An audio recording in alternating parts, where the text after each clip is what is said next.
CastleMania is an open-world demon level that was created in the space of a year, hosted and published by Serponge. A large team of creators spent a lot of time creating multiple different paths with interactive items such as keys and coins, inspiring players to rebeat the level and see the sights of the castle and the surroundings, since the regular path only shows a small fraction of what the level has to offer with a little bit of exploration. Leading up to the release, Serponge released many trailers and insights into the level, showing a few tidbits such as a tall recording of the level showing multiple paths, and also a full trailer of the level that premiered on Vibrant's channel with over 1,000 live viewers. Little did those viewers know, the level was out by the time the premiere was over, with the more difficult and more intensive routes being hidden for them to find. Of course, these routes have since been showcased on several channels by now, but I personally think it was a great idea to let the players find the routes for themselves.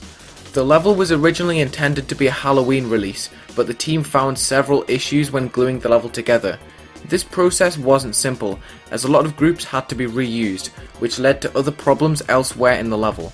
It stands at a whopping 400,000 object count, which is difficult to load initially, but once the level is opened, the game is able to handle the level pretty well since the other routes are toggled until explored. This is the part where Arb was supposed to speak on behalf of the merging team here, but he left it too late, so leave a like and subscribe right now to show sympathy for me. Please. Before I go ahead, I'd like to thank Knoeppel for recording the footage used in this video, which uses the speed hack on Mega Hack 6 strictly for smooth slow motion footage. This level uses an atmospheric remix of the Super Mario World castle theme made by none other than Zirconmusic, who has made several bangers in the past such as Warhead, Time to Oil Up and Necromancy, which was used in Slam by Rafer. His music style fits the level nicely as it has plenty of ups and downs, and this allows each route to work with the song perfectly. An open world concept is a concept that has been done before, routing from Dorabe Chooseway levels, evolving to the recent Grape world, which is certainly interesting and allows you to explore a lot, but nothing compares to the level of depth and detail that CastleMania has to offer. Unlike any other level, this level has several dedicated paths and endings, which vary in gameplay, difficulty and visuals, although some paths do cross over. This level has multiple boss fights to offer, which can't be found by taking the most obvious route, and at times the boss fight in a different area has an effect on the part that you're playing, due to how lively the level is and the range of different movements that occur when the boss is attacking. These boss fights have a lot of charm to them, since Xender Game's smooth movements work really well with the unique atmosphere that the team has created all the way through. I especially like the beginning of the level since the song has the most ambience, which is reflected in the mist created above the level in the graveyard. I think it serves as a perfect introduction, especially since it sets the tone for the level, linking into the next part by showing the stormy background through the back windows, which is furthered in the Reaper route that has a cloudier red sky. Some of my favourite parts in this level are the more colourful ones, in which the library route comes to mind, since the purple and orange contrast very well and make the level feel mystical, matched by the glowing fire details and the sweeping overlays, which don't actually distract from the gameplay too much, since the overlays show a glow piece in place of the orbs whenever they're covered. These overlays definitely add to the depth that this level has, as it uses multiple tones of the same colour, which allows for some really nice shading here and there, and allow the middle ground to really pop out against the background and the I really almost said flurry foreground. It pops out against the background and the blurry foreground, which is important so the gameplay is actually fair. I also love the fact that the library turns darker in the boss fight, as this places full focus on the boss attacks and in the process makes the glow more intense, which is a nice touch for a short amount of time like this. While the colour scheme changes a lot through each route, it makes sense for the theme of a castle, and honestly it makes the whole level a lot more satisfying, since it actually feels like you're getting around the map, and each room feels so different due to this, which stays true to the goals that this level has.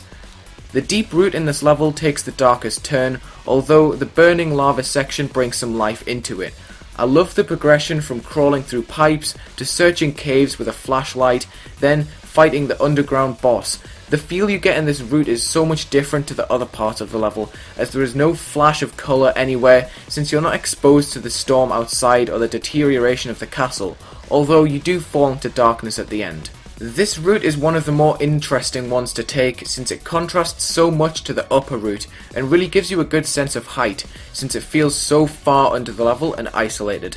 I must say though, the boss fight is probably the most underwhelming since the background here isn't very saturated and looks odd in comparison to the colourful eyes and lasers of the boss. Plus, there's a lot of open space left all around, unlike the other bosses where you have to use your surroundings to avoid attacks.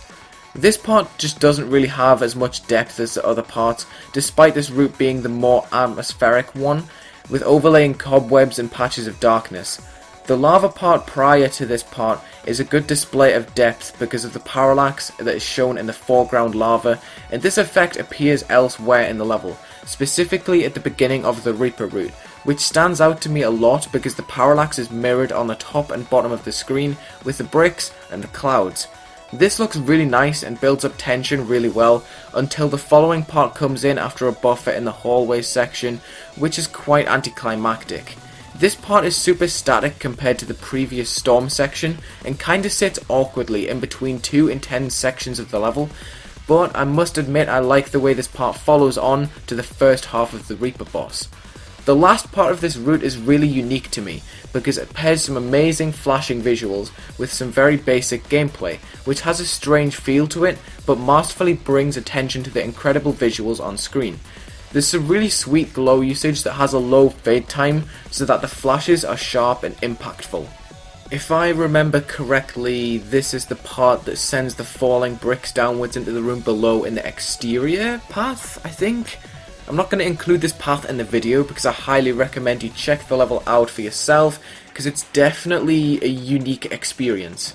Overall, I really like the fact that the main route gives you a pretty well-rounded look at the castle since you see the nitty-gritty of it, serving quite literally as the middle ground of the level. This route is the most cohesive since you clearly enter and exit the castle with nice progression in the middle. This route is the most welcoming, even though the castle is cruel and makes you feel unwanted, due to the contrast of the cold introduction and the warm orange glow of the candles and the fire in the castle. The colour scheme in the main route sticks to orange and purple, using the grey in the bricks to make the colours pop, and the wave effect overlaying the middle cube taps into this colour scheme with a different opacity, which looks awesome. Upon seeing this, I had a thought that maybe the other parts could also use some effects like this, but then again, there are light tricks and glow flashes that break up the visuals elsewhere instead, so the level stands alone very well.